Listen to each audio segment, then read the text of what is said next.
Ready? You guys ready? Okay. I'm going to call the Administrative Services meeting of September 3rd, 2025 to order. It's 8:30. Start with roll call. John Collins. Here. Matt Kunkel. Here. Paul Thomas. Here. And I'm here. We're missing Pam Altoff, Terry Greeno, and Eric Reynolds, or Eric Hendricks at the moment. But we do have a quorum. Can I have a motion to approve the minutes from August 6th? John, seconded by Matt. Any changes or corrections? All those in favor say aye. Aye. There's no one on public comment, no one signed in for public comment. Any member comments? Alice. Any member comment? No? Okay. We have a routine consent agenda. What items would you like to discuss separately, if any?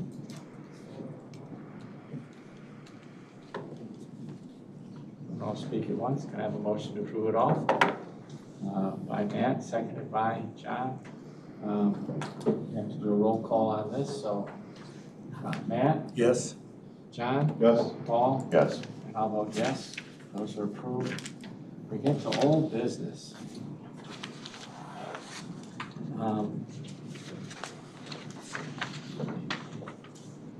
Scott handed out a handout that deals with elected official county members and also our HMO stuff and what have you.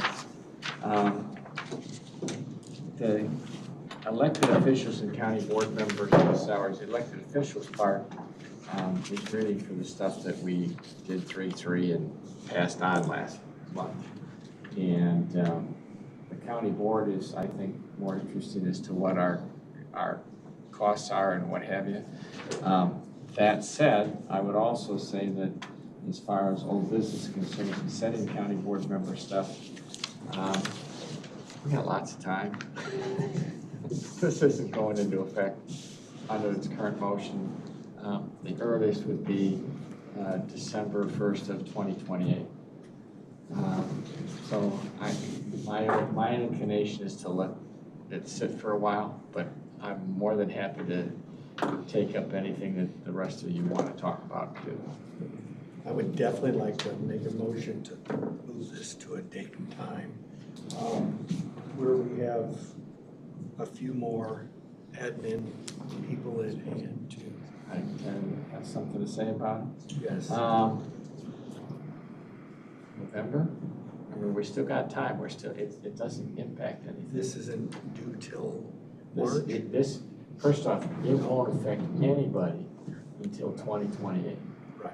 It needs to be on an agenda by March if we're going to change something. It's 180 days, right? Right. Yeah. If we don't change anything, we can make it for 2030. I don't care. I mean, it's not having any immediate impact. But I do agree that I think we need 3 other people here. And so, I mean, if that's a date certain for you, if you want to pick a different date. I was thinking after the budget, Okay, so December. December. Okay. Is that your motion? That's my motion, yes. Is there a second? By John. Any discussion on the motion to continue this to December? If not, then all those in favor say aye. Aye. Any opposed? Continue. Alicia, you're up. Actually, it's not just me. I've got a whole group of folks. Okay, come on up and tell us what we're working on. So yeah, for everybody who's presenting today on artificial intelligence, please come on up and take a seat at the table. Good thing you weren't late. I'm sorry? Good thing you didn't come late.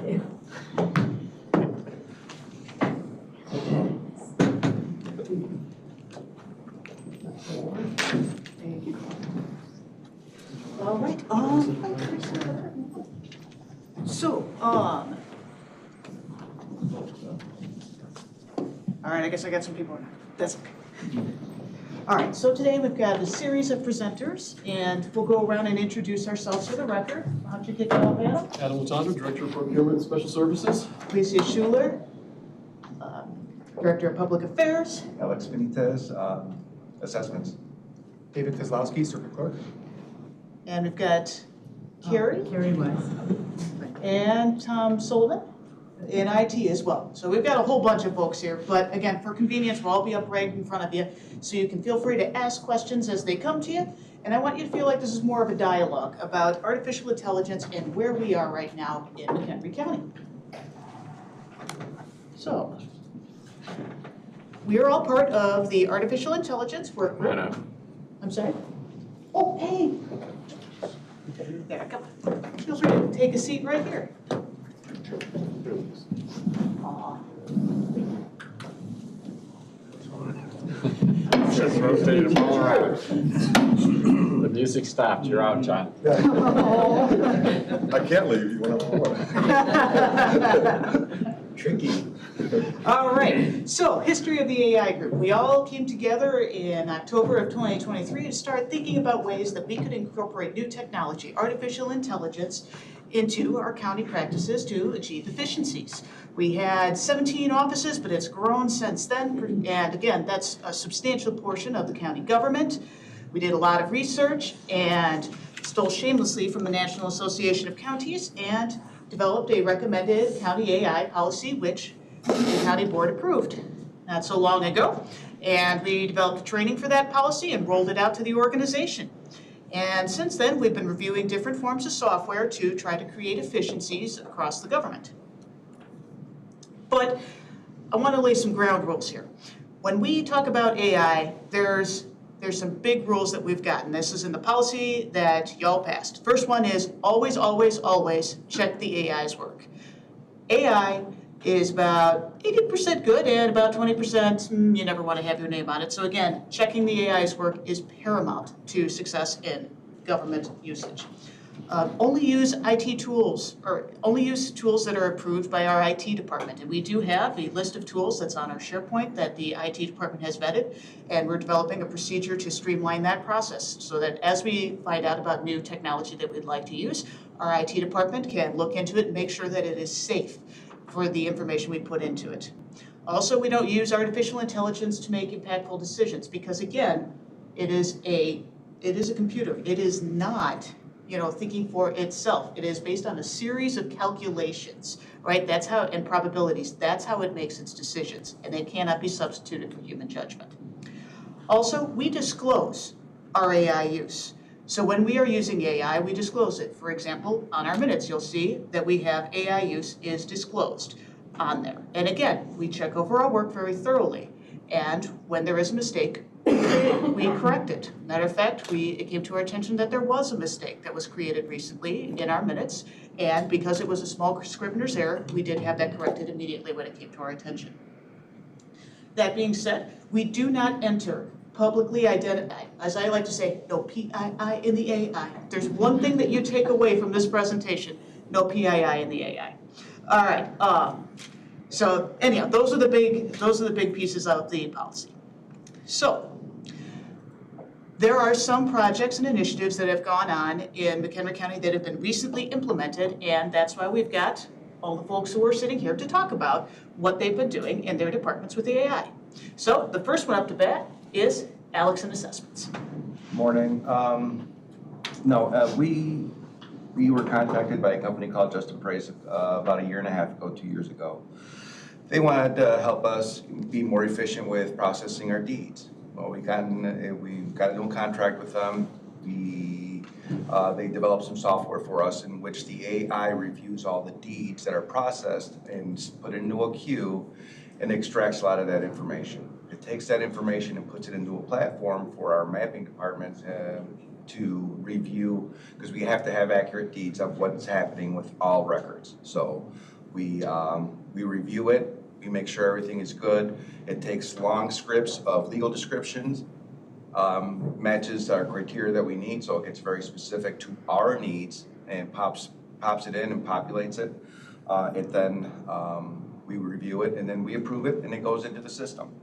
We have found that from the moment that deed is available, it used to take 6 weeks for us to get through that information. Now it's taking us about 2 weeks, so it's decreased that lead time. Other benefits that we've seen is also that we're using less paper, less less paper to have to print up and use, and then there's actually fewer typos because we're not taking small deeds that we can barely read and trying to distract that information. So it's helped us out a lot. Next one up to the circuit clerk. Yeah, so we recently engaged in a project with the vendor Tyler Technologies, which has deployed the statewide e-filing implementation across the whole state, which we use for e-filing. The previous practice would be human beings retrieving each document, reviewing it, and then entering the data manually through typing it in with like the case information, the litigants, and the type of document. And anything that's substantive in the document being filed.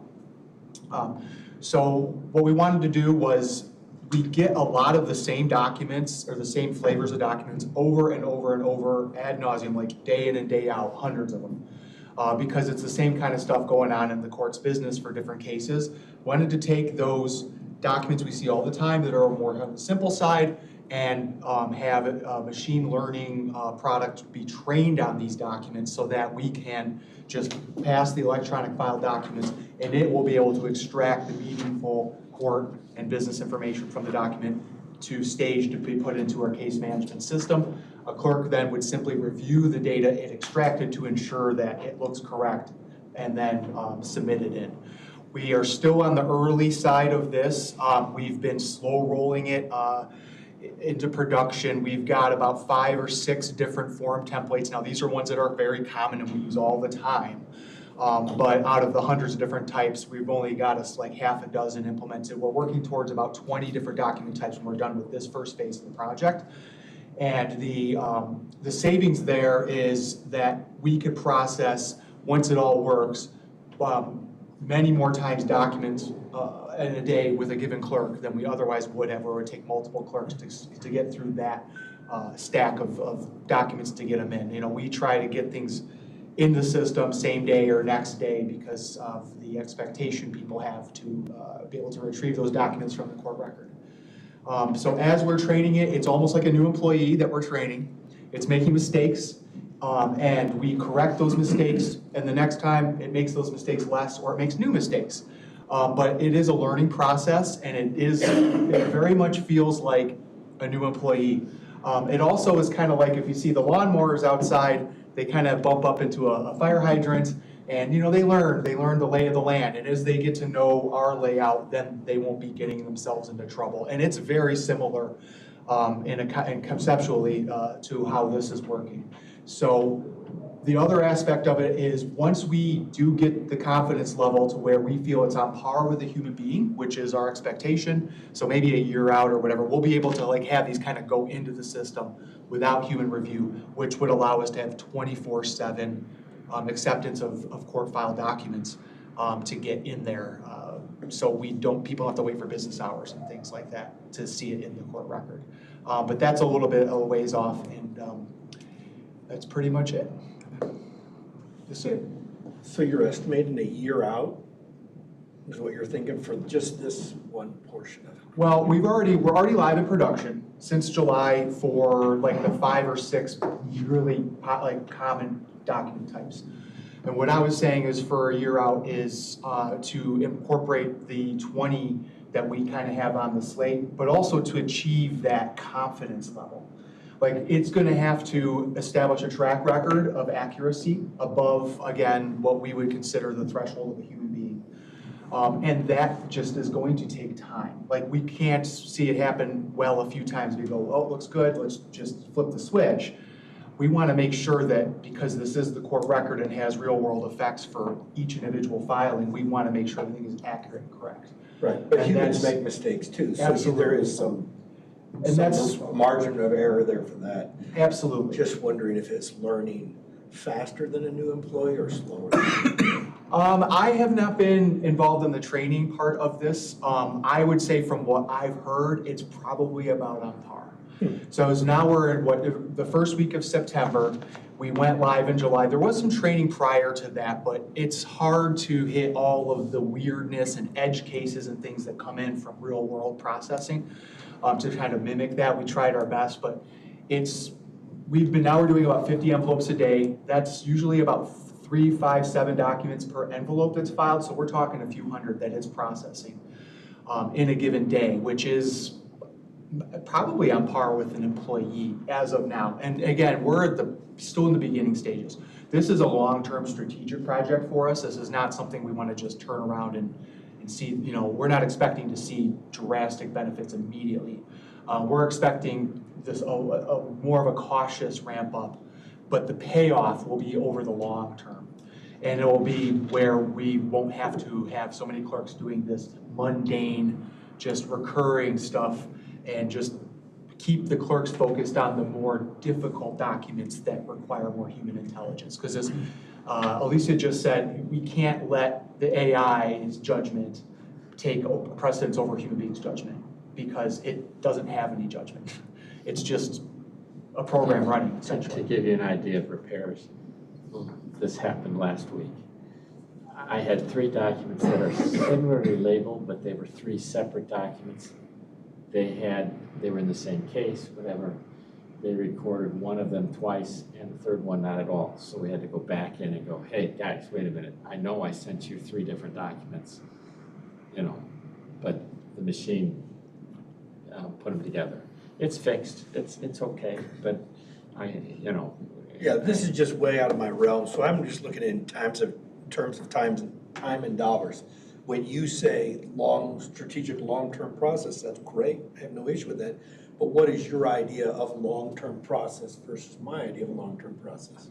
Sure, I would look on the order of 5 to 10 years. Okay, that's long-term. Yeah, and with the ramp up of being a year, if we're not looking at that layout in the future, It just makes the realization for people, especially those listening in, look at this, what we believe here is a long-term process. Not that anyone hears what you're saying, as I do, and expect long-term is next year. It's not. It's a 5 to 10 year process. Yeah, and I mean, with our clerks as well, it's the same thing. Like, they're probably here a year or longer before they're fully acclimated to the role. There is a lot of details, if you've dealt with the courts, how Byzantine it can all get with all the different, and so the machine, the bot has to kind of have all that in mind, to use the phrase, as it's processing these documents. There's a lot of complexity, and we don't get the same formats now. I can't speak to what you submit, sir, but we get things that are printed up in Word that don't conform to any sort of standard format that we're used to. Pro se litigants are increasing relative to the overall court caseload. And so what we're seeing there is we don't have trained attorneys that have passed the bar. They're used to seeing these document formats. People just cook something up and send it in. Now, we accept it. It's fine. But it makes it harder for the machine to identify what the content is in terms of business data. So we're really, again, just trying to take it cautiously, slowly, and make sure that we don't take 2 steps and we should only be taking 1. We don't want to sacrifice or compromise the integrity of our data, because ultimately that's our job, is to maintain and protect that data and make sure it's good.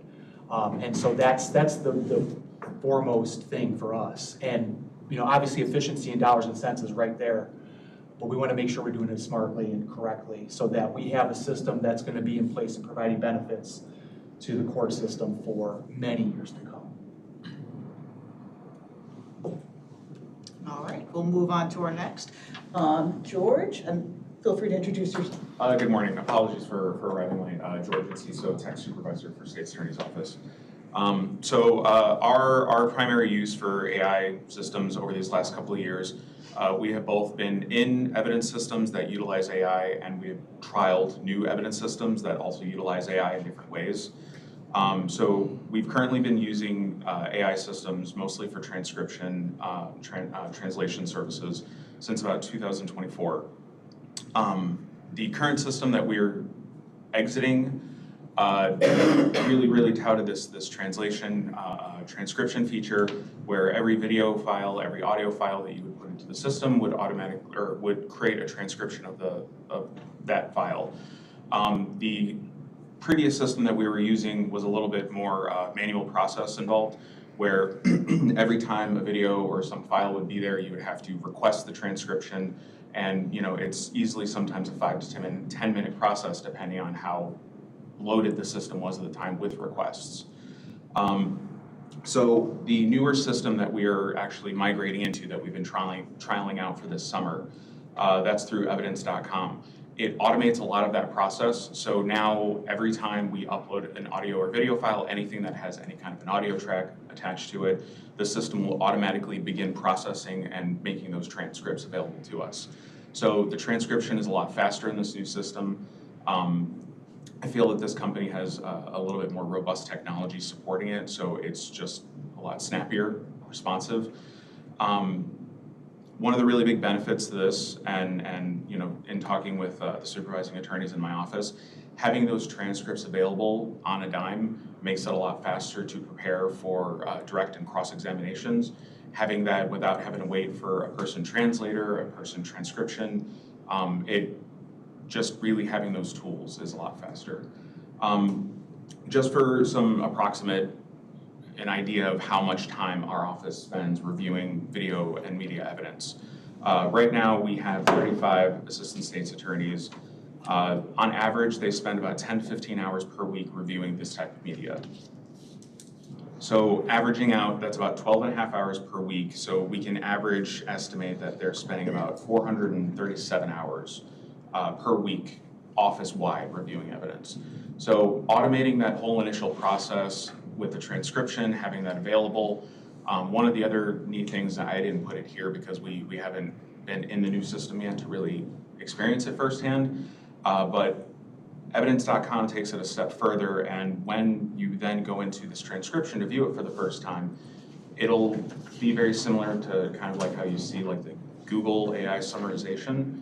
So if you give the system about 2 or 3 minutes, it'll process that whole transcript into a 1 to 2 paragraph bite summarization, just that'll give you kind of an idea of what the transcripts say. The entire transcript is clickable and navigable, so it's really easy. It improves ease of access for the attorneys, and it makes their job quicker, and it kind of makes their investigations a little bit more targeted and concise. So they can check over their work, right? Yeah, and that's where I was getting to, is that the really big benefit of the transcriptions and where, you know, where Alicia was saying is the big thing with AI is we can't trust it, we can't treat it as, you know, true. We have to verify it. So the really, really big benefit is these transcriptions, since it's created hand in hand with the videos, it creates literally like the script. It's like a Word document that you can click any word on the script, and it will take you to that point in the video marker so that you can actually go and watch and review and say, oh, okay, well, the AI got this sentence a little wrong. So everything, you know, we always emphasize to our attorneys that everything that's done through an AI system has to be reviewed by human eyes at the very end. But either way, that initial step, that creation of the transcripts, just the transcription being available, that is a very invaluable tool, and it saves our office a lot of time and manpower hours. The system that we're going to be going into costs approximately $137,000 annually. But, you know, I think in terms of the amount of hours that we will not have to spend reviewing, manually processing the evidence, because everything still has to be reviewed. Sorry. So, questions? Are there any potential like legal ramifications to this? Like from a standpoint of somebody saying, well, this is AI telling you this or doing things with it? Is there... Everything is verifiable. Like I said, everything speaks back to the transcripts. And one of the big decisions that we've kind of made so far in the office is we don't set anything when it comes to redactions. When it comes to anything that would be sensitive, we don't automate any of that. So at the very end of the process, any part that may have been automated or made efficient through AI will always go through human review at the end. So I mean, just in kind of the same respect of like the clerk's office, where there is that level for human error, we have that same element when, you know, we're dealing with people at the end of the line. So there's always going to be that level of review, I do believe. Sir? Mine's kind of the same question before. Time-wise, what is our what is our time to a return on investment, ROI, for us as a county? Right now, we're putting $137,000 a year. We're overseeing it, and I know there's some even extra work overseeing it. But how long, provided the cost of this doesn't go up to us until we see a net benefit? I could say that we've probably already seen that net benefit in our office over these last couple of years as we've been implementing the AI system. Now this specific system, the evidence.com with the automatic transcription and all of that, this is probably going into production sometime in the next month or two, because this has all just kind of been finalized. But as far as like a return on investment, I mean, I think what we'll see is as the county continues to grow, and I think I've probably seen this firsthand in the last year, as body camera laws and the digitization of evidence has really just become the norm, everything is just becoming more. The amount of evidence, you know, a really good example I could give you is, you know, any given traffic stop. You have an officer with a squad car, their squad car has at least 3 cameras, and then the officer themselves has a body camera. So any one traffic stop has at least 4 videos. If there are 2 officers on the scene, that's 2 body cameras. If a second car is on the scene, you see how everything just kind of multiplies and multiplies. So, And that doesn't count the unfunded mandates too, that, you know, seem to come about every so often, right?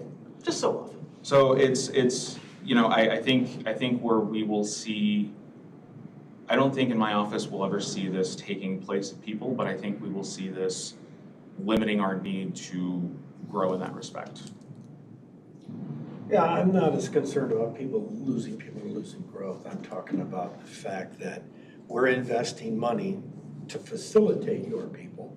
And even if that is a reduction in hours for them or a reduction, or they're able to move on and do some other benefit for the county, that's still a return on our investment. I'm not looking for a dollar for dollar figure, but yours is in play, yours is just coming in. Again, I'm just looking for that timeline idea, and I realize, because you're not even started with this one, estimating from what you've used before, how much time until we see this a positive result for the county at large? Okay, for the county at large, I think I could safely say that since we are going into production with this system sometime in October, November, I would say the notice would be immediate from my office. Our ability to flex into other aspects for, you know, other needs for the county, as you said, I think that would be an immediate That's great. ease for our attention in our office. That's great, thank you. All right, now we're gonna get into the potential projects. So one of the projects that we were thinking about is an AI chatbot for our website, and possibly even expanding it to a voice option so that folks could call in and connect with the same software through the phone system. What it does is it scans our website to answer customer questions. And why is that important right there? Well, there's a saying that goes along with AI, and that is garbage in equals garbage out. And if the inputs to the AI aren't very good, you're not going to get good responses. That's why we like to be able to curtail the body of knowledge that any AI will use to trusted sources, for example, like our website that we are already maintaining. So when we look for ways to have automated chatbots or voice features, we want to make sure that the information is good and that it can connect our customers with the staff who can help them if they have additional questions or if they just don't want to talk to an AI service. Totally fine. But what's really interesting about this is that it expands our hours. Right now, you know, the government is open from 8 to 4:30, right? But a chatbot could be open 24/7. It could make it so that our people can, you know, connect with their governments in the times when they are available to communicate, you know, which often are after hours or in the evenings or on weekends. So again, it could also make it so that the questions are translated and the folks receive the answers they need in the language that they need to receive it in. Now, again, one of the things that I always stress is checking the work. So one of the reasons why we like this, you know, this particular software model is because it has staff review capability so that the next day you can go in, take samples and see, is this being answered correctly? Is it not? Reach out to the person, make sure that the information is correct. Or if you see, ooh, we got a little something on our website that's not quite up to date, then you can again make those changes, update, and make sure that we're keeping an accurate system, right? I've already reviewed 3 vendors on this, and it's about $33,000 for the text option. And like I said, you know, we operate 42.5 hours a week. It would expand us to 168 hours if we choose to go in this direction. So just thought I'd put that out there for you. Also, ETSB and 911. Now, obviously, you're looking at me and saying, you're not ETSB, at least. Why are you speaking to this one? Well, ETSB sends their apologies, but right now they are literally vetting vendors for the service that I'm going to talk about right now. AI transcription and translation services for our ETSB.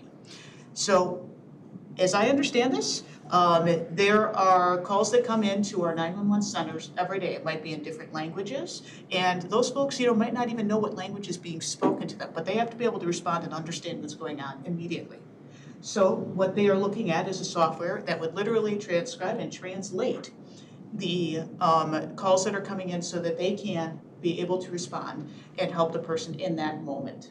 So again, it reduces the need for a third-party language service, it makes it a lot faster, and it provides an accurate documentation of the calls.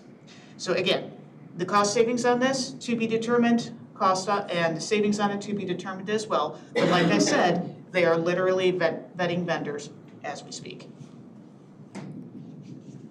Another option that we are looking at deals with something very near and dear to all of your hearts.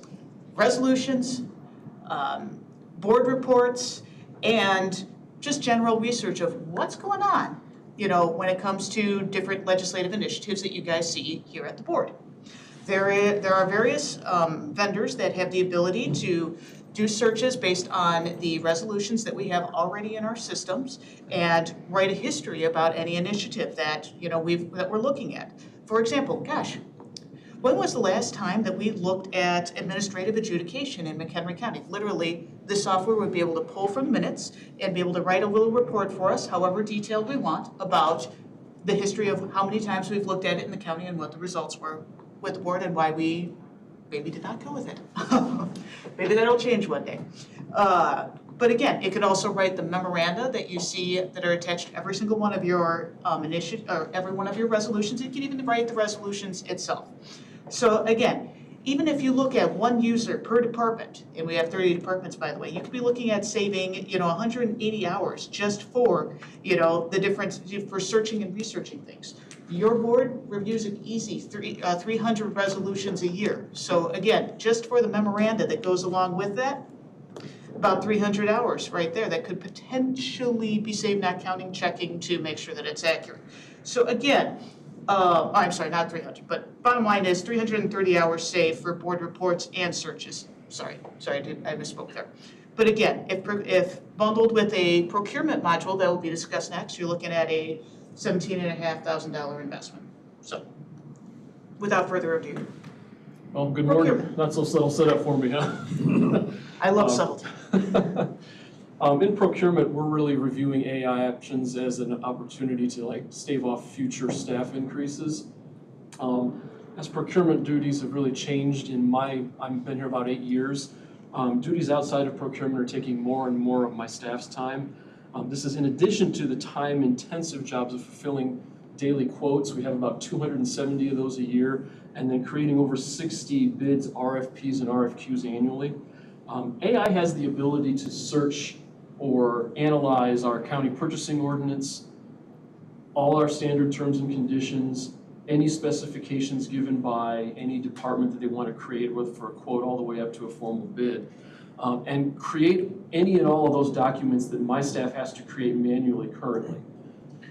Really, a back of the envelope calculation that I did, we believe the time saved by having AI create a request for quotes, bids, and RFPs could save about 900 hours annually, and that's roughly about a half a full-time employee. These hours would really free the staff time to complete higher value work related to vendors, surplus management, fixed asset work, and virtual payment work that's also being done in my department. We would still, of course, the professional procurement staff, would still review all submissions for completeness.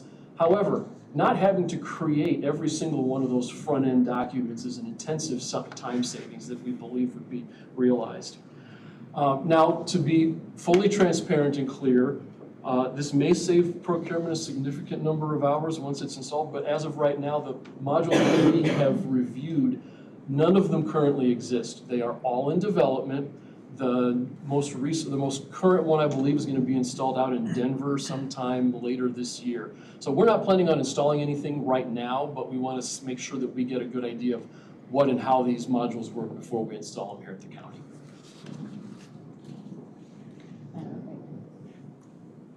Next one up to bat is Tom. You can have my seat.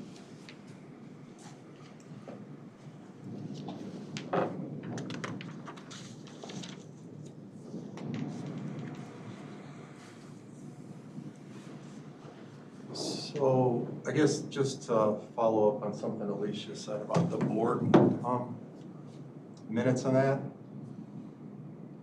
That's still exploratory. Don't get too excited about that. All these things are exploratory at this point, right?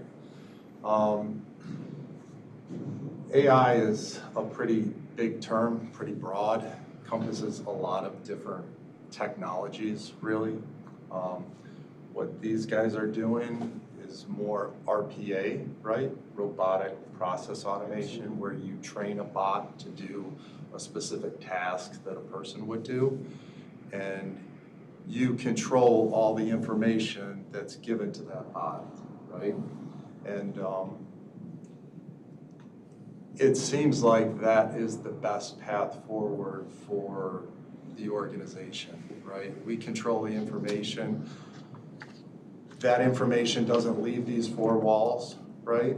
And that's like that 5-10 year vision for doing things more efficiently, whether that results in reduced headcount, I don't know, you know. It could, for sure. And then there's large language model AI, there's generative AI, right? For the generative AI, or the large language model AI, we'd like to pick a platform that could be used by the whole county, right? So we'd only have to support one platform. We'd only have to have one tenant. We're still looking. I don't know if that's going to be possible or not. So we look at, you know, we've made an investment in Office 365, right? And we have an Azure tenant for Office 365, and they have Copilot, right? So our tenant is on the government side of Azure. There's a government side and a commercial side. So as Microsoft develops technologies for Copilot, and Copilot is this huge thing too. It's not just one thing. They've labeled everything Copilot. There's probably 15, 20 different things that are Copilot. So that's very confusing too. But there's this government side and a commercial side. And so the commercial side doesn't require the certifications that the government side has. We're in the government side because it's HIPAA compliant, because it's, what's the other compliance? CJIS compliance. And so those technologies go on the commercial side first, and then eventually they migrate their way into the government side, right? So we've got people on the law and justice side of our agencies that want to use AI, and that has to be on the government side. This other technologies that we're looking at, that's on the commercial side. So even though it's in Azure, it's in two different places. So I guess what I'm just trying to say is this is like shifting sand, right? We're trying to figure it out, but it's changing on a daily basis. You know, we're looking at ChatGPT too, right? So ChatGPT 4 was a lot better than ChatGPT 5, right? ChatGPT 5 is a lot slower. It doesn't produce the same results in terms of being correct. Even the guy, Sam Altman from OpenAI said it was a misstep, right?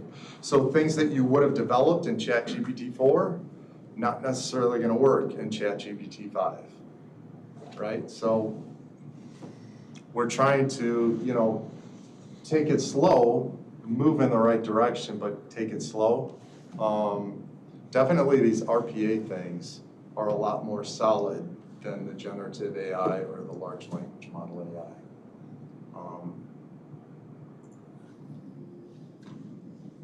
So I don't know, I could probably keep talking, but yeah.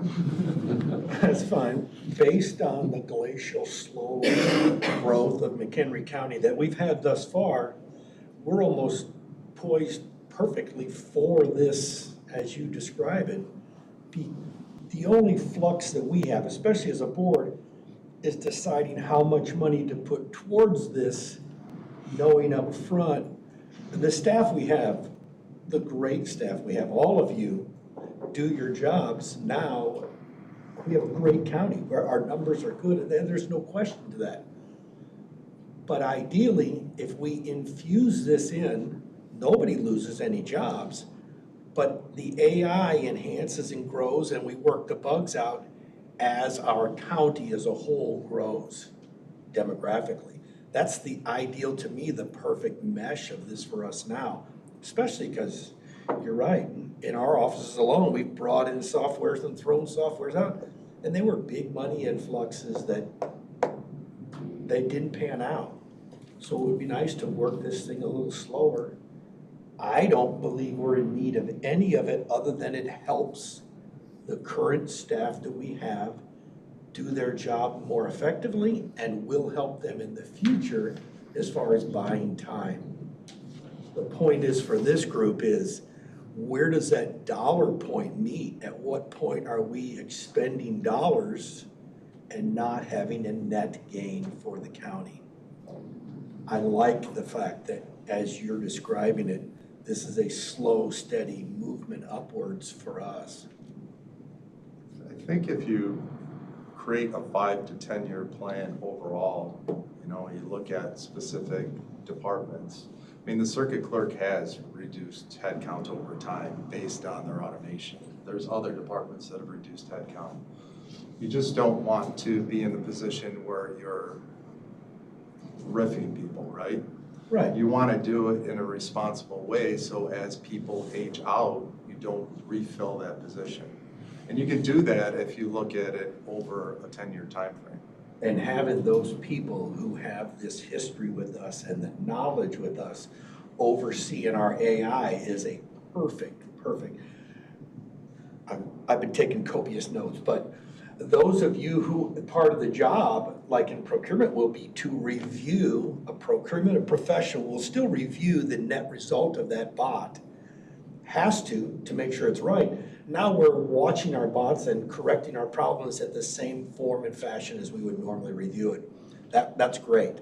You sure can't hire a new person to do that. They don't know procurement to start with, so it's like hiring another bot. I think it can work, again, for us.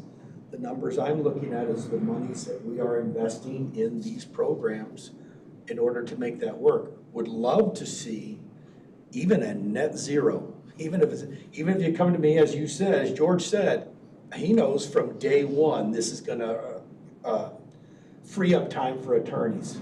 That's value. That has value to us. We just don't want to slip back.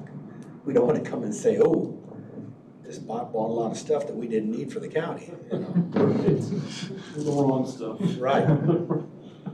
But that's part of why we're here today too, to keep our board, informed and to make sure that you understand where we're going, what we're looking at, because ultimately you have to understand these projects and make the approvals of how you want monies to be expended. Right, and I was super negative. I am super negative. My biggest question to you today, are we living in the matrix? That's how much I know of all of this.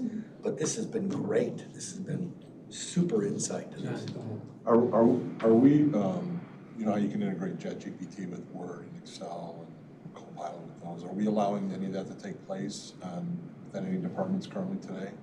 Yeah, there's Copilot is available. I think we have 20 licenses. We were testing it out within this group. Okay. Okay. There's some benefit to it. Yeah. Hasn't been a lot. The future for Copilot, so they say, I mean, when we work with Microsoft, you know, sometimes you're taking a step forward and 2 steps back, right? They tell you something's working and it doesn't work. Sometimes it works and then it doesn't work after that. So it's a slow process with them. They're releasing Copilot agents, right? And the ability to create agents on the commercial side, right? So just like you can create custom GPTs, chat GPTs, you can do the same thing with Copilot on the commercial side. That's not available on the government side yet. Once it's available on the government side, then I think there is the possibility of, you know, real automation with those custom agents. I just look at what George talks about in terms of the translation. We've recently, in my office, requested a series of documents on a personal injury case of all the transcriptions and all of the cameras and everything else. Just watching the cameras, forgetting whether they're in focus, forget whether the voice is right or anything else, is 2 hours worth of data. Just, and how do you watch a picture if you don't turn it on and watch it? There isn't, you know, so having the ability to search it and go to the places you want to would be wonderful. We also have, are you done, Tom? Yeah. We also have the best for last. One more. Budget. Come on up, Gary. Oh, I know. So the last one that we're going to look at is, so D365 is a Microsoft product, that's our ERP system. And one of the things we're looking at is the tasks within D365 that require a lot of effort, but they're very repetitive, specifically invoice entry. So right now that is decentralized within all the departments. So of course, you know, the things that will not change are, you know, reviewing invoices, make sure we receive the goods and services and all that, but actually entering that into the system, which we have over 22,000 invoices that are put into the system each year. And depending on the invoice, it can take 3 to 5 minutes. So that's kind of what we're basing our savings on. But some other savings, so you put the information in, you put it into workflow, the department head approves it, and then it goes to the auditor's office. And we're working with our Microsoft partner right now to measure, you know, how many times they have to return documents, like, you know, the remit address is wrong or the invoice date doesn't match. You know, some things that I think a bot could easily identify off of an invoice. So there's going to be savings on that too. And then, you know, again, kind of keeping with what everyone else has been talking about, it's more thinking about the future of what these positions can do that are just, you know, taking the invoice date and entering it, or the invoice number and entering it, you know, looking at some things that they can do that higher skill set. All right. So just for your purposes, I put a summary of all the different possible software forms, some of the costs that as we know them now, some of them are still being looked into further, some estimated savings based on some back of the napkin calculations there. And again, this is something that we are continually exploring because, again, you know, there's always unfunded mandates, there's always an additional, you know, workload that, you know, we have to do, and we want to be mindful with the taxpayers' resources and make sure that we can employ new tools that are available to us, or at least research new tools, so that we can be as effective as possible and make it so that our taxpayers are getting their money's worth out of us, right? Any other questions? Thank you. Thank you. Thank you. I'll take care of that. Sorry, don't touch it.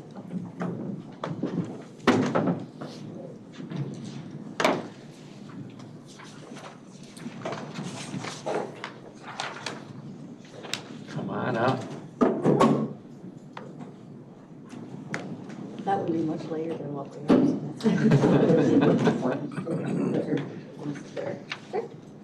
Middle of that screen. Perfect. So I just wanted to take a moment. NITI is with IPBC. That is the cooperative pool that we get our insurance from. In line with our budgets today, I wanted to have her come and walk through a little bit of what's trending, how we get where we get, and what our experience has been with IPBC over the years. So with that, I'll give it to NITI. You're going to want to work off of this. Okay. Okay? Thank you so much. All right. All right, well, good morning, everyone, and thank you, Suzanne, for allowing me to come here, and thank all of you for this time. That AI presentation was pretty exciting. I'm very much invested in that as well, so I'll try to make insurance as exciting as possible.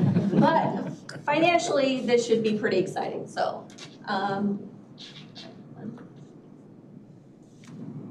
Okay, so what is IPBC? So IPBC is a cooperative Illinois municipality that was formed in 1979 for the purpose of risk pooling.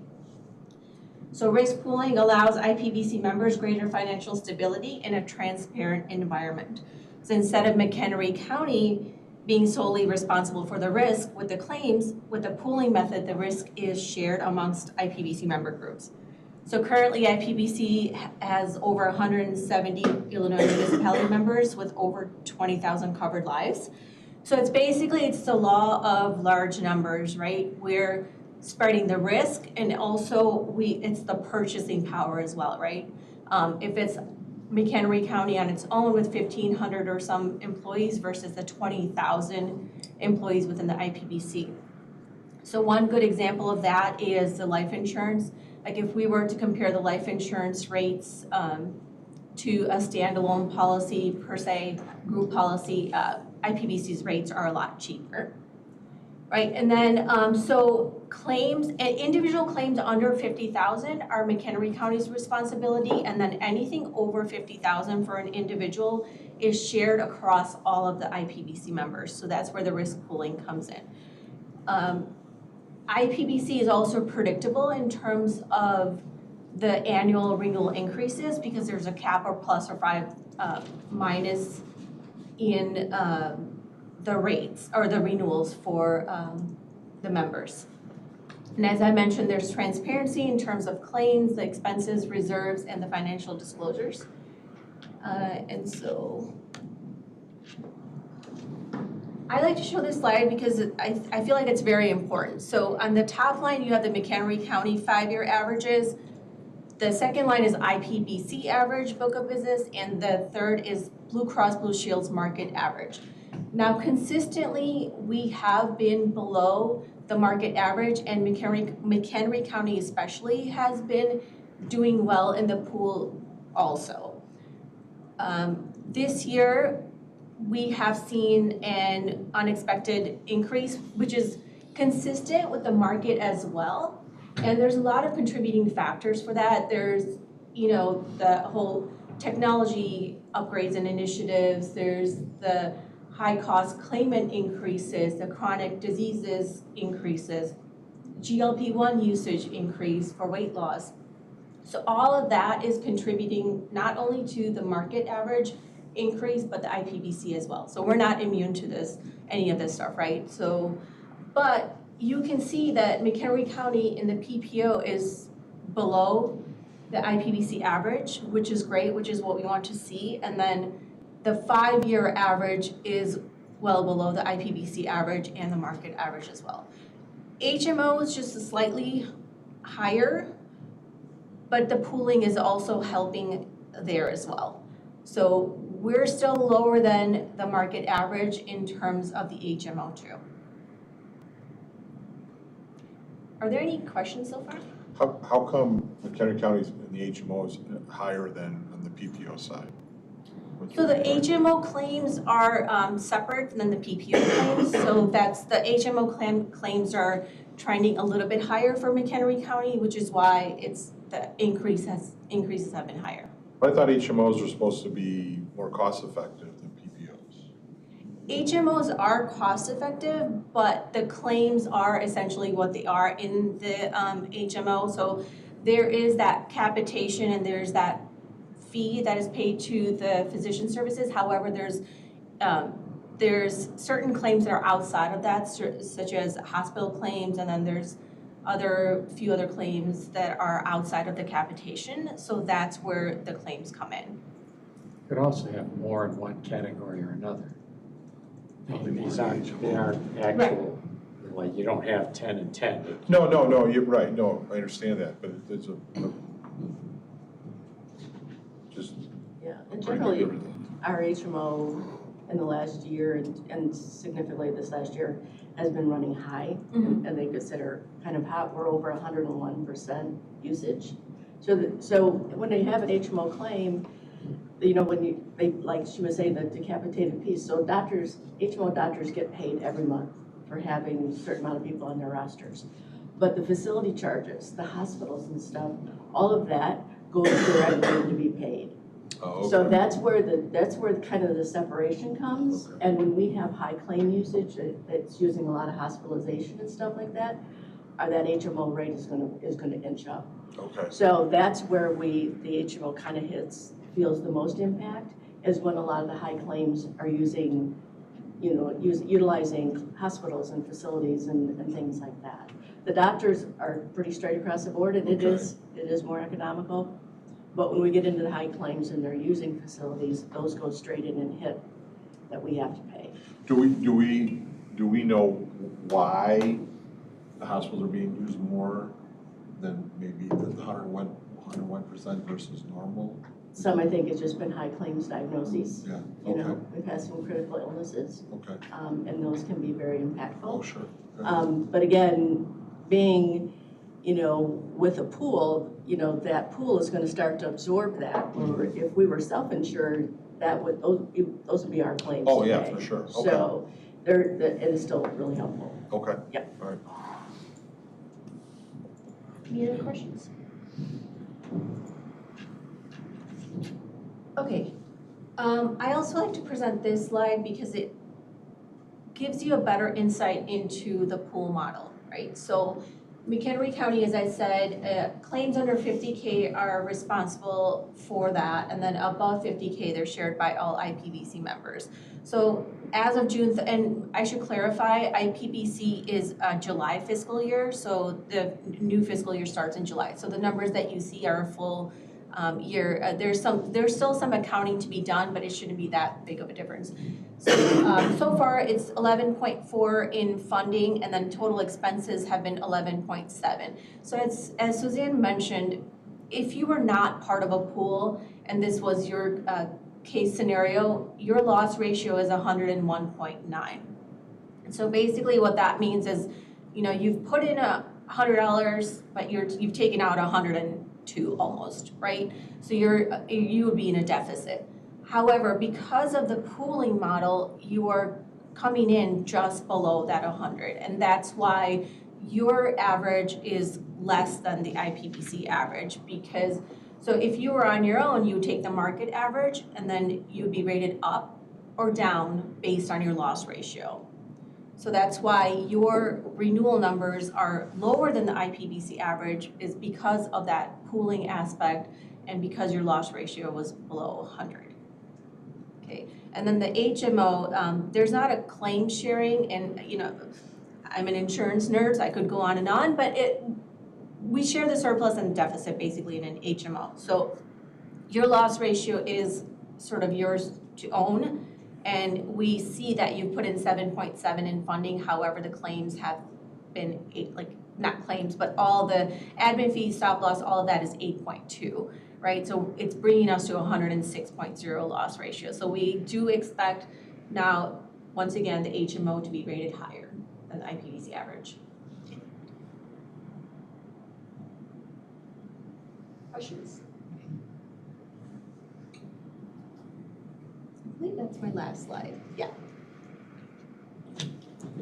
Yeah. So if you're below the average, could we see a savings here at the county, or? A few years ago that did happen. Did that happen? If you look at our earlier slide there, I think it was 22, 23. Right there, You were 23, 24. 23, 24, sorry. 3.6? No, minus 1.1. In 23. Oh, I'm sorry. 20. And we were down to -1, so we saved 1%. So there's also, you know, the surplus and the deficit within the pool that's also shared as well. So if the pool overall is running well and doing well and there's a surplus, that's also shared with the members, and the deficit is also, if your loss ratio is above 100, then the deficit is also shared like the 50%. And again, I can just talk all day about this, but there's also that surplus and deficit aspect of it as well. I think too, Spread the cost. yeah. Good or So bad? Yep. Share the a little bit in answer to your question too. So when we see, you know, a decrease, that will impact our premium equivalent for the next year. So we pay a premium equivalent that is set by IPBC. Anything that goes into reserve that is not being utilized and paid out by claims in that, we earn interest on, and that is a return to the county as well.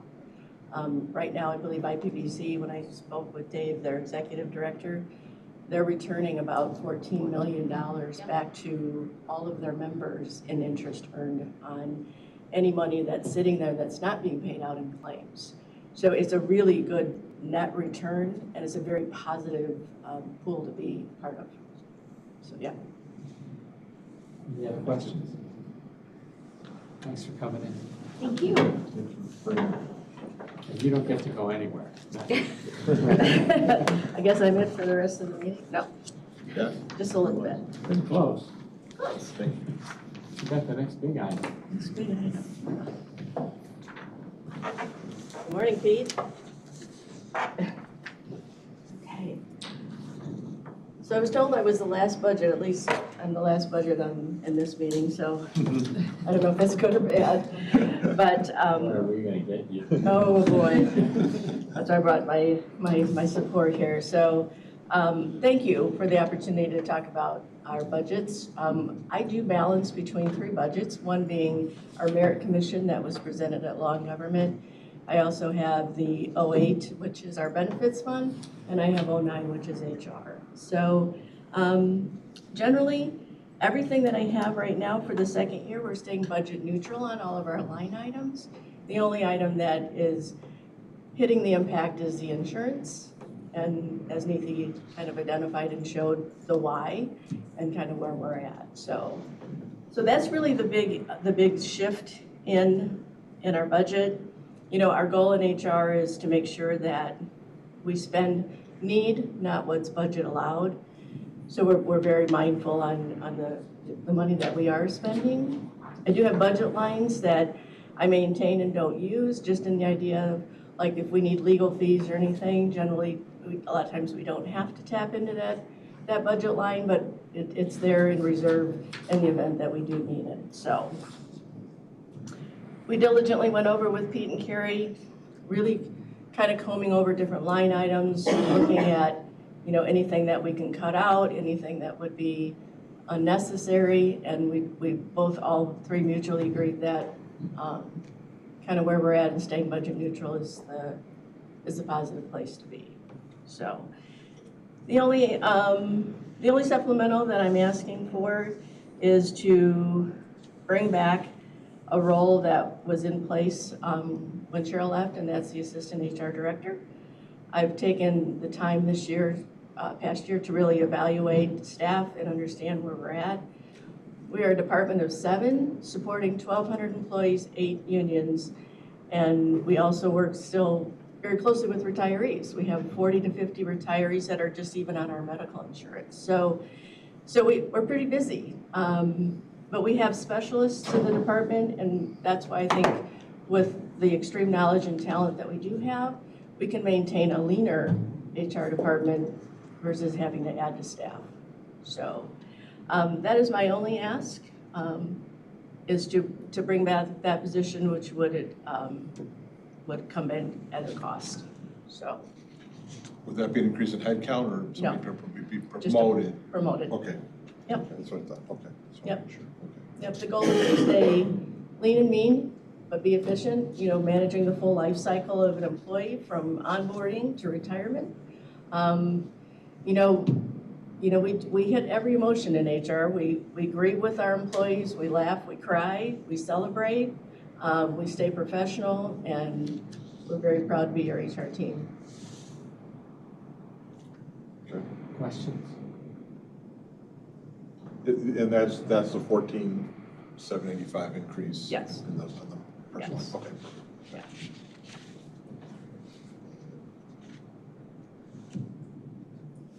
It's not much. So that's. Any other questions? We're okay to go forward? Yes. Yeah. Thank you. Are you doing salary administration policy, or does that fall into some of the, no? No, Okay. Pete Carey and I have been working on this. Salary administration policy is managed by Human Resources. It is in our lane. We have been reviewing it. We've been listening. We're hearing the comments and concerns about the regrading, the reevaluating of positions. We want to make sure that our policy is in line and is it appropriate, and to make sure that we don't get into locked situations that we can't move forward. We've identified 5 different pieces within the policy that we feel could be reviewed in more in depth. And the goal is to meet with the department heads and have that conversation with them as well. That'll happen this month, and then we would probably bring resolution to change the policy in October. So that's kind of an update. I don't know, Pete, do you have anything to add to that? No, I appreciate that. You'll recall this idea was quoted in the summer when we developed the budget policy, and we kind of begged the slowing down of this process a little bit, so we could really put it in the salary administration policy where it is better. I think we are hearing loud and clear. We want to make it less routine to do any mid-year adjustments, and I think we'll likely only couple adjustments outside of maybe May and December. Only adjustments that are accompanying some reorganization in the office or in the department, a departure of staff or change in headcount or something like that.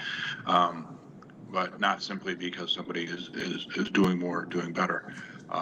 So like I said, we've identified a handful of items we want to make some adjustments on. I did have this conversation with our elected officials and department heads at our August department head meeting, and I committed to them that I would give them a chance to take a look at the language as well, and then we'll bring the final product back to you guys next month. Questions? Thank you. Thank you. And no HR report for me. Capital plan update.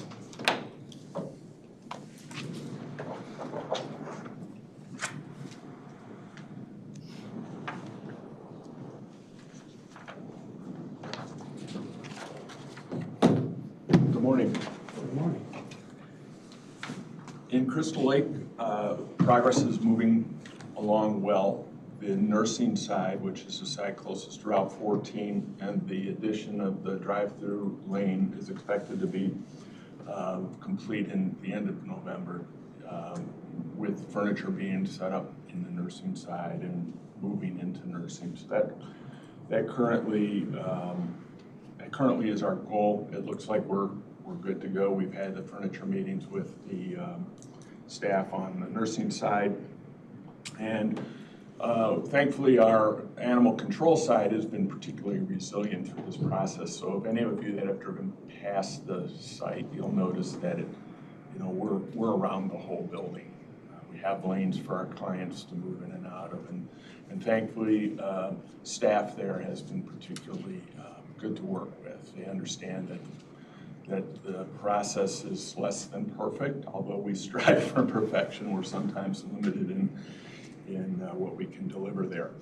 Overall, the nursing side looks great. The addition of reorganizing the waiting area and the way the nurses will be able to coordinate with one another looks from our side to be a great improvement. The nursing staff that's been in and out of it has given feedback that we've been able to adjust to within the scope that we set out with.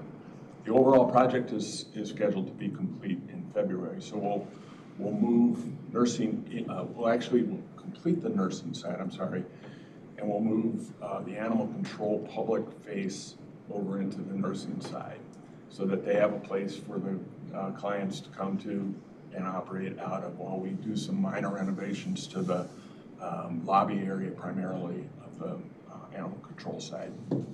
Then Mary Ellen and her team will move back into animal control and nursing will move in, and we'll be complete short of any landscaping that may need to be cleaned up in the spring. Coroner suite and lab renovations has begun. We had a minor phase 1, which was to take out a storeroom and create an evidence room in that space. That work is complete. I believe the carpet's going into that now. Then we'll move the evidence piece out of the lab itself into this space, and then that the lab area, the morgue area as a whole can be completed in the demolition. So right now mechanical systems are being removed, walls are coming out of the lab that's necessary, and that project we're looking at a January, February completion, really dependent on when the refrigeration, much talked about refrigeration equipment comes in. So Doc Rain's been helpful in helping us keep our schedule moving forward, getting what needs to be moved out of the coroner suite out. So all in all, it's going well. Parking lot, you see that we received the plant material for the islands. We have a punch list that we're having a little trouble getting complete as punch lists go. Paving companies are more interested in getting asphalt down right now than they are at responding to some of our requests.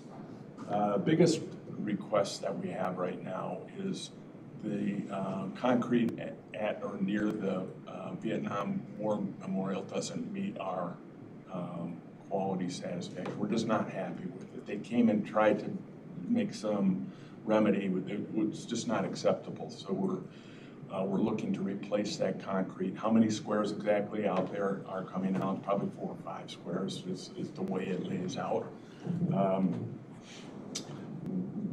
We have resources in both retainage and pay applications to cover that. So we're not concerned about getting behind and or getting ahead of ourselves in payment. And the other is damage to irrigation. So they had hooked out some of the irrigation along the back and side here. And we came up at the construction meetings, we addressed our concerns as owners to it. They